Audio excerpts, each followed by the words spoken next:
Hi friends అందరికి. ఎవరు తీస్తారు వీడియో? పేరు, నీ పేరు చెప్పు. అమ్ములా కాదు, నీ పేరు అమ్ములు కాదు. ఏం పేరు నీ పేరు? ఏం పేరు అమ్ములు?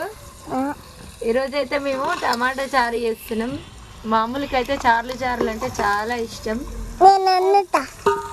ఇగో నువ్వు వండుతావా? నువ్వే వండుదురా. ఇగో టమాటాలు చింతపండు వేసి అయితే మంచిగా టమాటా చారు పెడుతున్నా నేను. హాయ్ చెప్పాను. ఏం చెప్తున్నావు అమ్ములు? ఇంతసేపు అయితే వీడియో తీయనని వీడియో ఆమె తీస్తా అన్నది ఫోన్ పట్టుకొని. తీస్తా అంటే ఇగో పౌచ్ తీసేసి ఇచ్చిన. ఇద్దరు వండితే తింటారా? మరి మేము తింటావా?